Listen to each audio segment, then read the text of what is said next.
Dari atas bukit itu I Gusti Pasagelgel memandang ke selatan.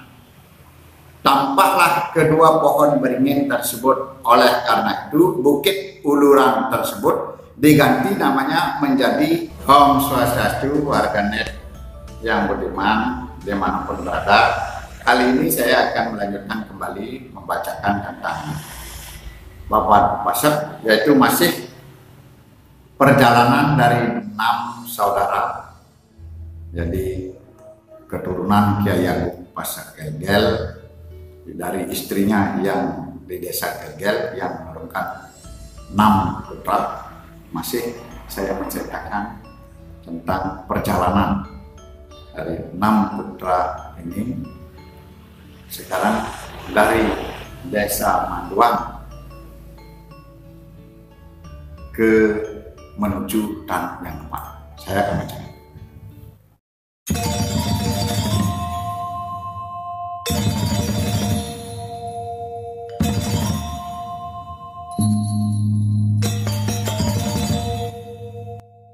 Entah berapa lama di dalam perjalanannya, mereka lalu menemui hutan yang lebat. Hutan tersebut dirabas, dan dari sana I Gusti Pasagelgel bersama-sama adik dan rakyatnya meneruskan perjalanan menuju arah utara. Di sana mereka menjumpai sebuah bukit. Kemudian I Gusti Pasagelgel lagi berbalik menuju arah tenggara. Di dalam perjalanannya ini lagi diketemukan sebuah bukit. Bukit itu lalu dinamakan Bukit Kembar.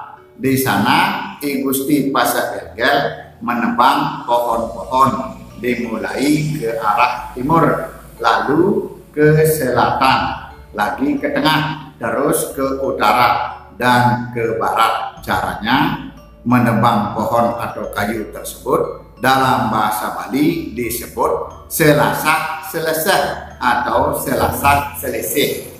Di sana lalu mereka beristirahat dan mendirikan tempat tinggal. Selanjutnya tempat itu dijadikan desa, diberi nama Desa Selesehan.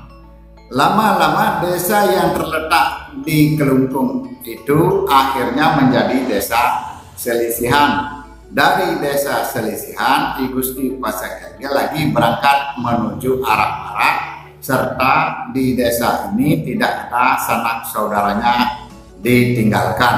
Ia terus mendaki sebuah bukit yang dinamakan Bukit Uluran. Dari sana I Gusti Pasagelgel memperhatikan pohon beringin yang besar dan tinggi tersebut yang diyakini angker. Dari atas bukit itu I Gusti Pasagelgel memandang ke selatan.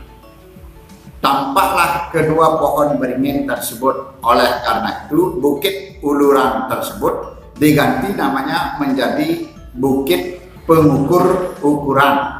Tempat itu dapat dicapai diyakini berkat wara nugraha atau rahmat Batara, terutama Batara di catur Prahyangan. Seterusnya I Gusti Pasagelgel bersama sanak saudara dan rakyatnya dari Bukit Pengukur Ukuran turun, lalu berangkat menuju arah selatan.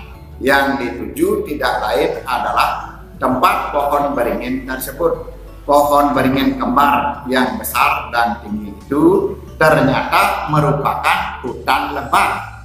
Kecuali pohon beringin tersebut, terdapat pula pohon kayu lainnya yang besar dan tinggi, termasuk pohon H atau He. Di sana I Gusti Pasagelgel berdoa semoga memperoleh waranugraha yang widiwasa dan Batara-Batari catur Prahyangan. Setelah dirasakan memperoleh waranugraha tersebut, lalu I Gusti Pasagelgel bersama sanak saudara dan rakyatnya mulai merabas hutan dengan menebang pohon He yang besar dan tinggi, dimulai dari timur laut. Tidak diceritakan sudah 2/3 dari luas hutan tersebut selesai dirabas. Ketika masih 1/3, pada bagian selatan I Gusti Pasagel berhenti merampas hutan itu. Kemudian pada hari Senin Wage wuku medang sia I Gusti Pasagel lagi merampas hutan dan menebang kayu-kayunya. Di sana I Gusti Pasagel membangun rumah untuk tempat tinggalnya. Pada hari Minggu Wage wuku kerulut I Gusti Pasagel yang sulung berjumpa dengan seorang perempuan hitam manis berambutnya panjang datang dari utara. Wanita itu membawa sebuah penarak atau bakul berisi batang ketela rambat dan bumbung berisi kapur. Setibanya di kediaman I Gusti Pasagel, perempuan itu disapa siapa nama dan dari mana asalnya. Wanita itu mengaku berasal dari desa Tiste bernama Loh Putugiri. Ia mengatakan tidak mempunyai tujuan kemana. Ia hanya mengikuti kemana kakinya melangkah. Selanjutnya Loh Putugiri dipersunting oleh I Gusti Pasagel yang sulung. Mereka kemudian meneruskan merampas hutan itu dan di sana I Gusti Pasagel bersama sanak saudaranya bertempat tinggal. Kemudian adiknya yang keempat pindah ke Banjar Sangkan Buane, Desa Pekandelan, daerah Klungkung. Ia lalu diangkat menjadi perbekal bergelar I Gusti Pasagel Sangkan Buane. Adiknya yang kelima pindah ke Banjar Budagi, Desa Pekandelan, daerah Klungkung. Di sana ia diangkat menjadi perbekal bergelar I Gusti Pasagel Budage. Sedang adiknya yang bungsu atau adiknya yang keenam kembali ke Desa Gelgel bertempat tinggal di Banjar Pegatepan, Desa Gelgel. Adapun I Gusti Pasagel yang sulung dan tinggal di tempat itu membangun desa diberi nama Desa An sebab hutan itu dahulu banyak terdapat pohon he.